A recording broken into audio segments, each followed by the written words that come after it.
기억하고 놀라고 부끄러워서 다시는 입을 열지 못하게 하려 함이니라. 주 여호와의 말씀이니라. 아멘.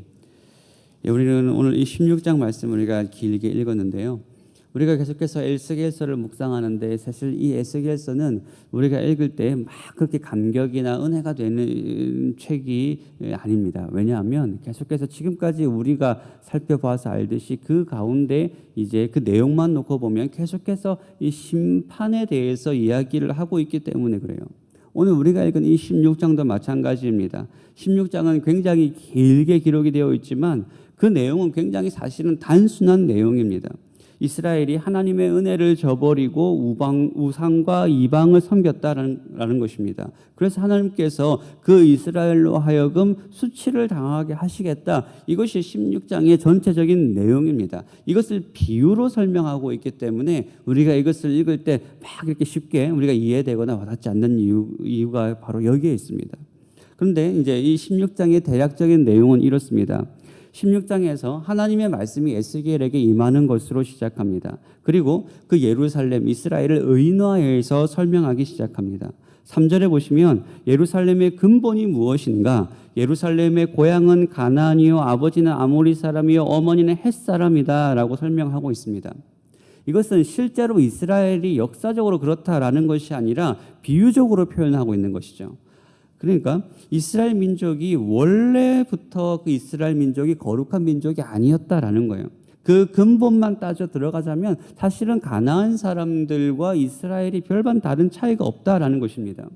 그리고 거기서 끝나는 것이 아닙니다. 이스라엘을 무엇으로 묘사하고 있냐면 날 때부터 버림받은 사생아로 묘사를 하고 있습니다. 그것이 4절에 기록이 되어 있습니다. 4절을 보시면 이스라엘은 어떤 상태였는가? 태어나자마자 버림받아서 아무도 돌봐주는 사람이 없다는 거예요. 그만큼 굉장히 비참한 존재가 이스라엘의 존재였습니다. 그런데 마침 그 아기가 버려져 있는 그곳을 한 사람이 지나갑니다. 이것은 하나님을 의인화시켜서 표현하는 것이죠.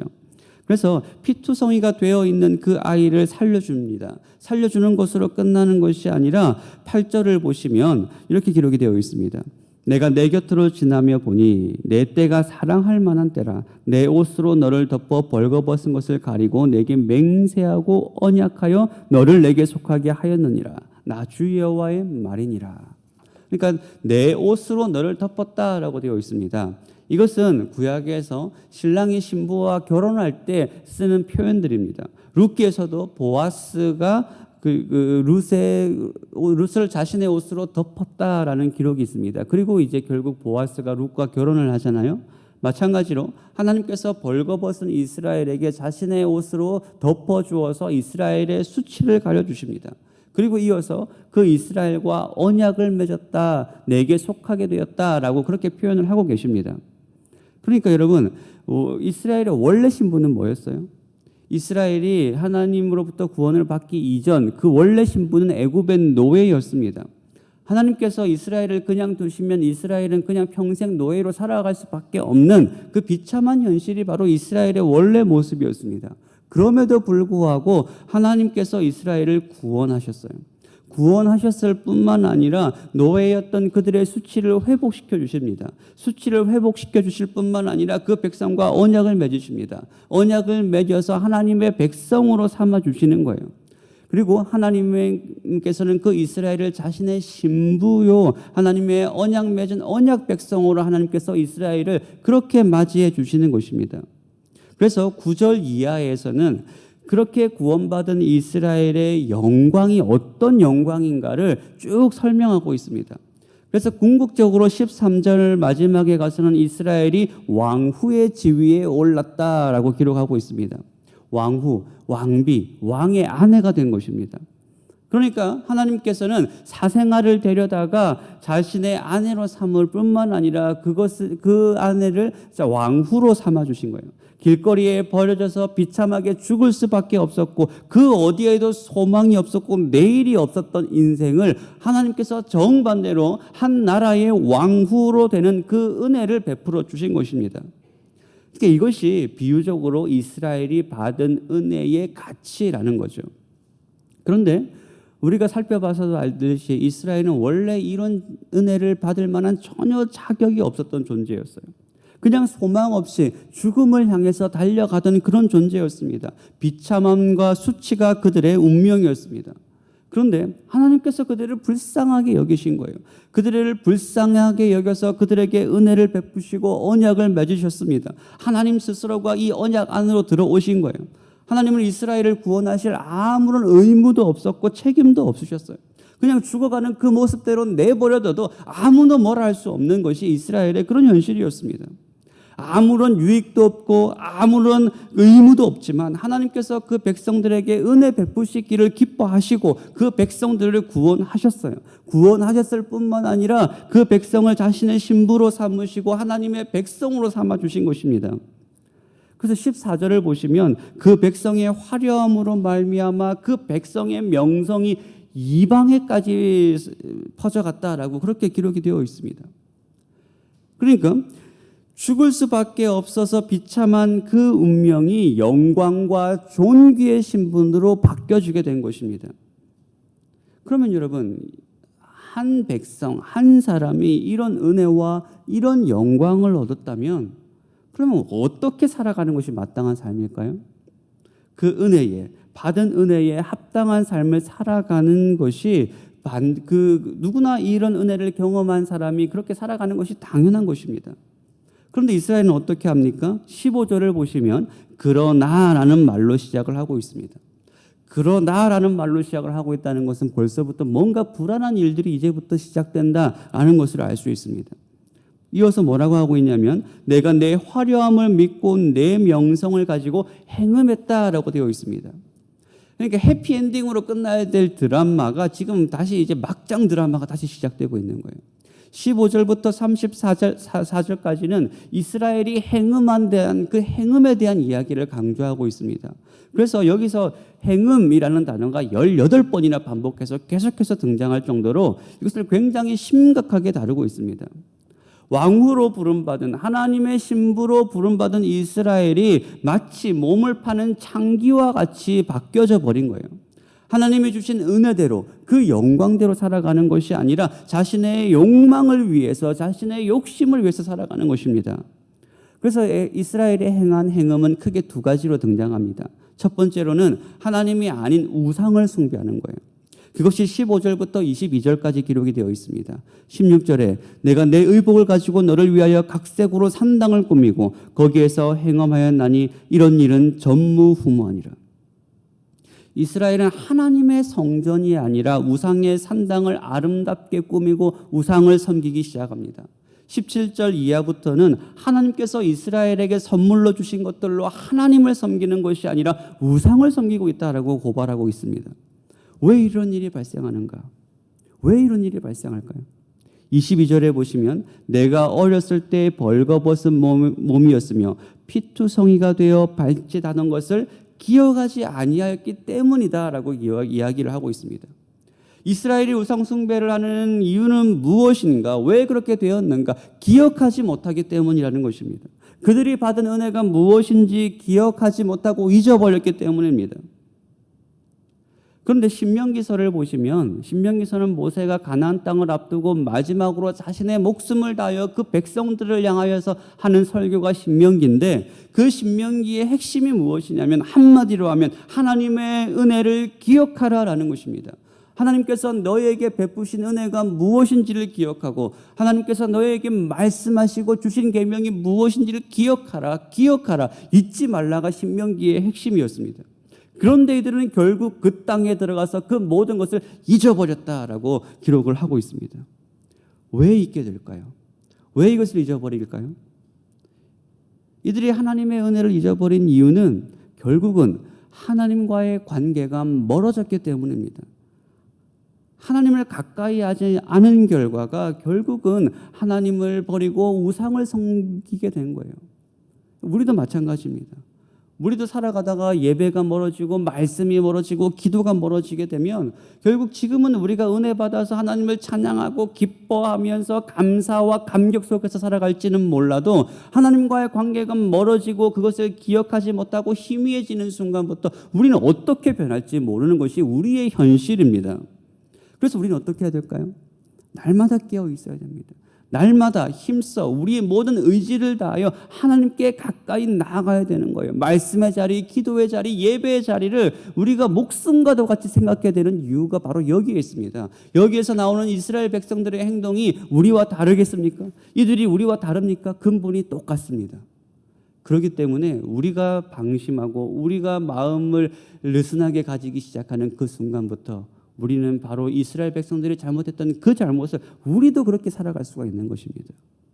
그리고 이스라엘이 행한 두 번째 행음은 이방을 의지하는 겁니다. 그것이 23절 이하에 기록이 되어 있습니다. 하나님께서 이스라엘을 구원하신 목적은 무엇이냐?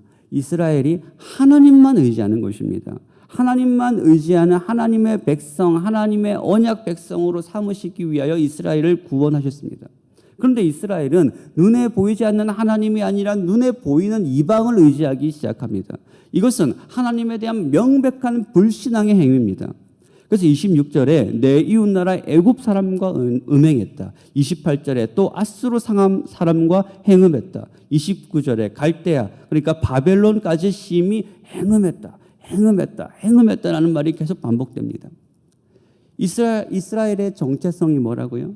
하나님께서 택하신 제사장 나라, 하나님께서 자신의 기업으로 삼으신 그 백성들입니다. 천하 만민이 이스라엘을 통하여 구원을 얻어야 되는데, 그런데 지금 이스라엘은 자신의 소명과 목적을 다 잃어버리고 세상과 같이 되어져 버린 거예요. 신약의 표현대로 하면 어떻습니까?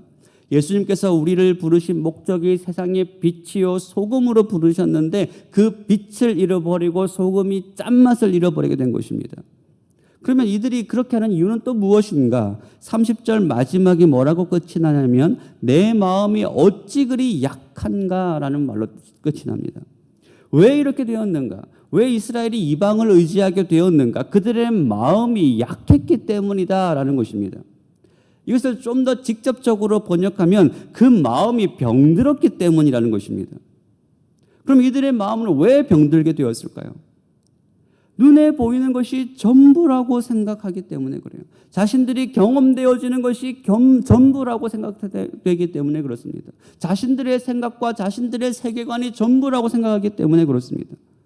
다른 말로 하면 뭐예요? 이것이 세속주의입니다.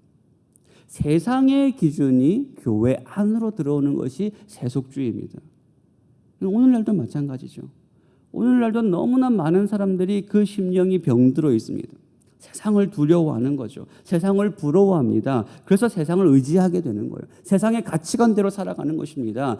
말씀의 가치관대로 말씀이 우리에게 명령하신 대로 살아가는 것이 아니라 세상이 우리에게 요구하고 세상이 살아가는 그 가치로 우리를 바라보고 나 자신을 판단하기 시작하니까 세상이 두려운 거죠. 세상이 두려우니까 세상을 의지하게 되는 것입니다. 지금 이스라엘이 이방을 섬기는 음행을 하게 된 이유가 바로 여기에 있습니다. 하나님께서 여호수아를 향하여서 가나안 땅 정복하기 이전에 여호수아에게 말씀하시고 강조하신 것이 뭔가요? 강하고 담대하라라는 것입니다. 왜 마음이 강해야 되고 왜 마음이 담대해야 됩니까? 보이는 것이 전부라고 생각되는 철저하게 물질적이고 세속적으로 살아가는 이 세상 속에서 하나님 말씀을 의지하여 그 말씀에 순종하여 좌로나 우로나 치우치지 않기 위해서는 담대함이 필요하기 때문에 그래요. 다 넘어지거든요.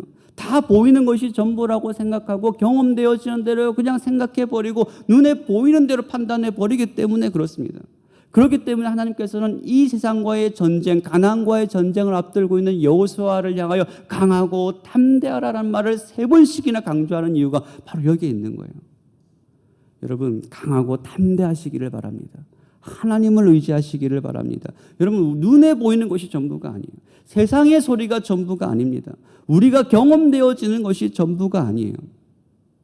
하나님께서 여전히 우리의 왕 되시고 우리는 그분의 백성입니다. 우리가 누구인가? 하나님의 신부인, 예수 그리스도의 신부인 교회입니다. 하나님의 백성들입니다. 하나님의 언약 백성들입니다. 이 담대함으로 우리가 이 세상을 살아가야 되는 거예요. 왜냐하면 우리에게는 하나님과 우리와 맺어진 언약이 있기 때문에 그렇습니다. 하나님께서는 이스라엘의 음행에 대해서 길게 설명하신 후에 마지막에 확인시켜 주시는 것이 바로 60절입니다. 60절에 그러나 내가 너의 어렸을 때에 너와 세운 언약을 기억하고 너와 영원한 언약을 세우리라. 하나님께서 그 언약을 기억하시겠다라는 것입니다. 그리고 다시 그 언약을 영원하게 하시겠다라고 말씀하십니다. 이스라엘 백성들은 그 언약을 다 잊어버리고 행음하였지만 하나님께서 잊지 않겠다. 하나님께서 기억하시겠다. 하나님께서 그 언약을 영원하게 하시겠다라는 겁니다. 그래서 이 언약이 주권적인 이유가 바로 여기에 있습니다. 우리의 어떠함에 이 언약이 좌지우지 되는 것이 아니라 하나님께서 잊지 않으시고 우리는 그 언약에 신실하지 못하지만 하나님께서 신실하셔서 그 언약을 끝까지 유지시키고 영원하게 하시겠다라는 것입니다. 하나님께서는 그 행음하는 이스라엘 앞에 다시 이 언약을 확인시켜 주십니다. 이 관계를 다시 확인시켜 주시고 다시 이 언약으로 다시 초대하고 있고 다시 이 언약 가운데 이것을 공고하게 확인시켜 주는 이유가 바로 여기에 있어요. 여러분, 우리가 우리의 실패와 아픔과 좌절과 고통 속에서 우리가 돌아가야 될 곳이 어디인가요? 우리가 돌아가야 될 것은 세상의 방법과 세상의 소리와 세상의 가치가 아니라 하나님께서 우리에게 약속하신 것이 무엇인가? 하나님과 우리와의 관계가 무엇인가? 다시 이 언약의 말씀 안으로 돌아가야 되는 것입니다. 이것을 다시 확인하여서 다시 마음을 새롭게 하고 담대하여 우리의 행위와 마음을 돌이켜 다시 주님 앞에 서야 되는 것입니다. 여러분, 이 세상 속에서 여러분들의 신분이 무엇인지를 늘 기억하시기를 바랍니다. 우리는 누구인가? 하나님의 택한 족속이요 왕같은 제사장이요 그리스도의 거룩한 신부입니다. 우리가 어떤 현실을 만나든 어떤 상황을 만나든 이것이 변하는 적은 없습니다. 그러므로 우리는 세상을 의지하는 것이 아니라 다른 어떤 것을 의지하고 우상으로 삼는 것이 아니라 하나님을 의지하고 그 말씀을 의지하여서 그분의 백성답게 살아가시는 은혜가 여러분 가운데 가득 넘치시기를 소원합니다. 같이 기도하겠습니다. 사랑과 은혜가 충만하신 하나님 아버지, 죄로 비참하고 죽을 수밖에 없는 불쌍한